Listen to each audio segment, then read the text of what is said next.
Assalamualaikum warahmatullahi wabarakatuh. Alhamdulillahirrabbilalamin. Wassalatu wassalamu ala asyrafil anbiya'i wal mursalin wa ala alihi wa sahbihi ajmain. Amma ba'du. Yang terhormat Bapak Asep Amaluddin, SPD MSI, serta teman-teman yang saya banggakan. Pertama-tama, marilah kita panjatkan puji syukur kita atas kehadirat Allah Subhanahu wa Ta'ala yang telah memberikan rahmat serta hidayahnya sehingga kita dapat berkumpul dalam keadaan sehat. Sholawat serta salam tetap tercurahkan kepada junjungan kita Nabi Agung Muhammad Sallallahu Alaihi Wasallam yang telah membawa kita dari zaman jahiliyah menuju zaman Islamiyah seperti sekarang ini. Teman-teman yang berbahagia, pada pertemuan kali ini saya akan membawakan kultum tentang jangan biarkan hati mati. Nabi Muhammad Sallallahu Alaihi Wasallam bersabda, "Ketahuilah, sesungguhnya di dalam tubuh manusia ada segumpal daging. Apabila daging itu baik, maka baiklah tubuh manusia itu. Akan tetapi, bila daging itu rusak, maka rusak pula tubuh manusia.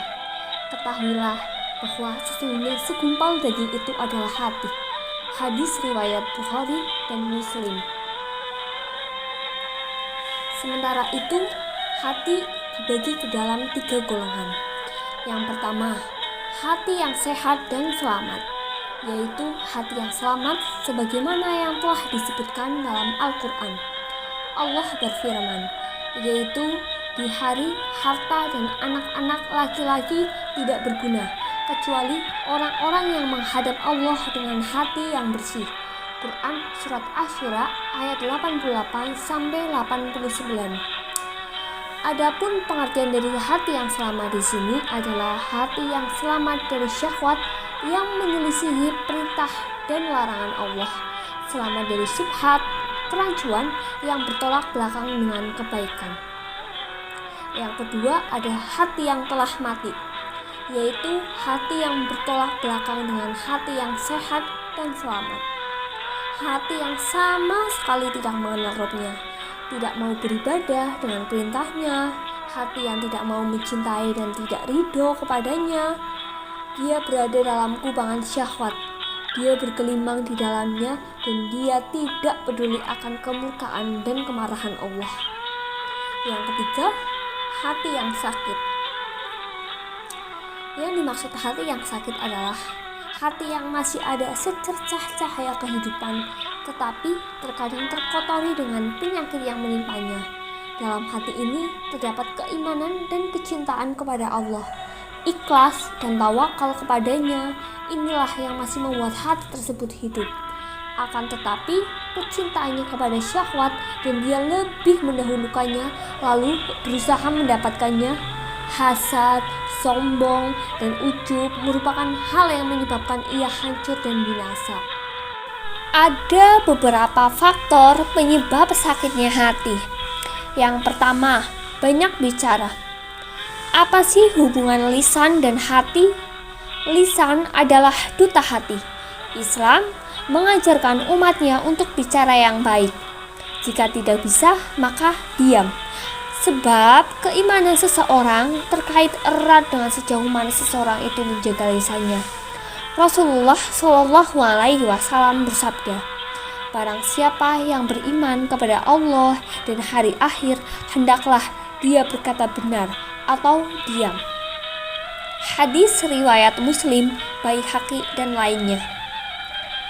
Banyak bicara akan membebalkan hati, sebab semakin banyak bicara, kemungkinan akan semakin banyak salah.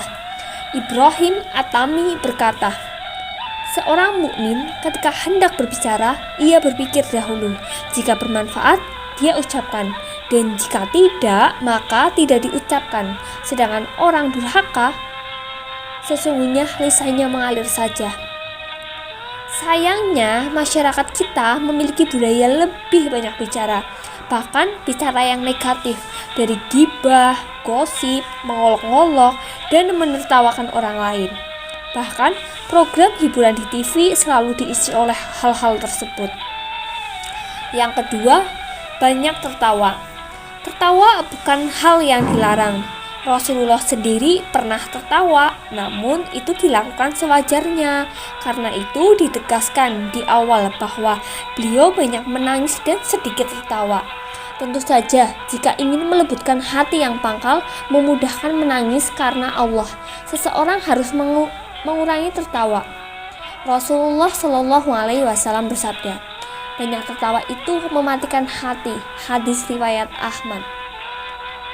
Yang ketiga ada banyak makan. Ketika seseorang banyak makan, otomatis dia menuruti syahwat perutnya. Karena itu disyariatkan puasa, baik yang wajib maupun puasa sunnah. Bishr bin Harith, dua hal yang mengeraskan hati, banyak bicara dan banyak makan. Sedangkan yang keempat yaitu banyak dosa. Baik dosa besar atau dosa kecil, keduanya berpengaruh negatif pada hati. Ayat yang patut jadi renungan adalah firman Allah. Sekali-kali tidak demikian. Sebenarnya, apa yang selalu mereka usahakan itu menutupi hati mereka. Quran Surat Al-Mutaffifin ayat 14. Makna ayat di atas diterangkan dalam hadis berikut dari Abu Hurairah. Dari Rasulullah Shallallahu Alaihi Wasallam bersabda, seorang hamba apabila melakukan sesuatu kesalahan, maka dititikkan dalam hatinya sebuah titik hitam. Apabila ia meninggalkannya dan meminta ampun serta bertobat, hatinya dibersihkan. Apabila ia kembali berbuat maksiat, maka ditambahkan titik hitam tersebut hingga menutupi hatinya. Itulah yang diistilahkan Ar-Ra'an yang Allah sebutkan dalam firman-Nya yang artinya sekali-kali tidak demikian.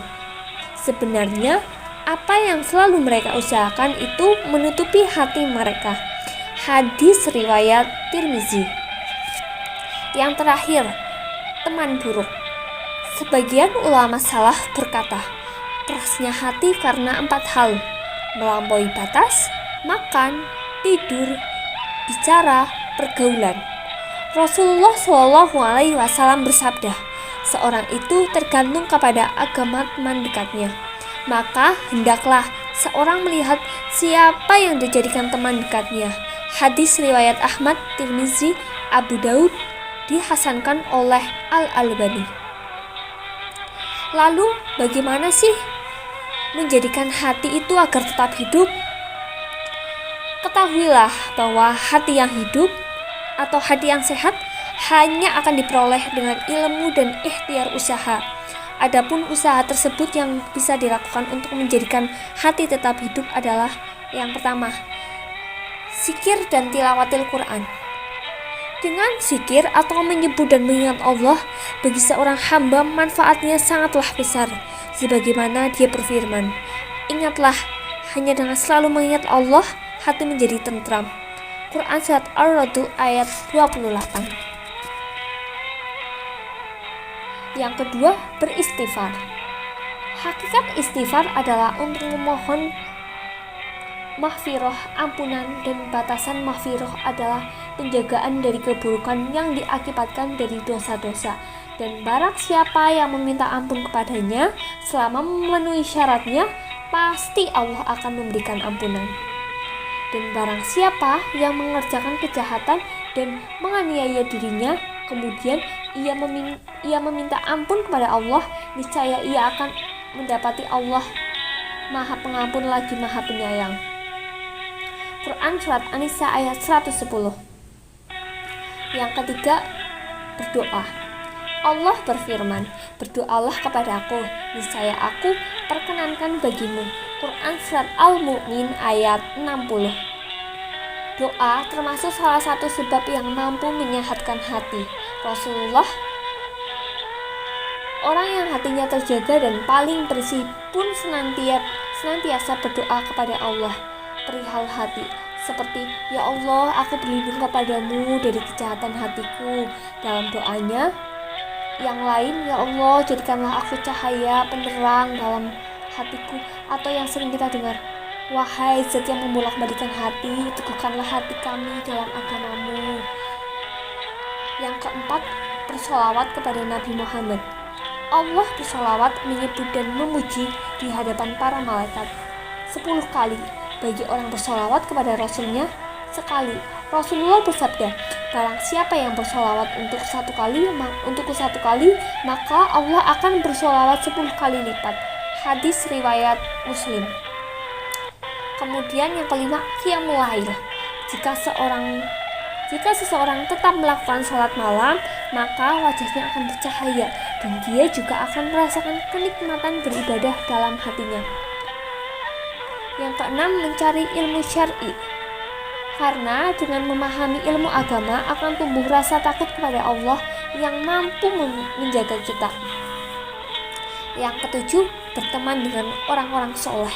Karena mereka akan menarik kita dalam amal kebajikan dan meninggalkan segala bentuk kemungkaran.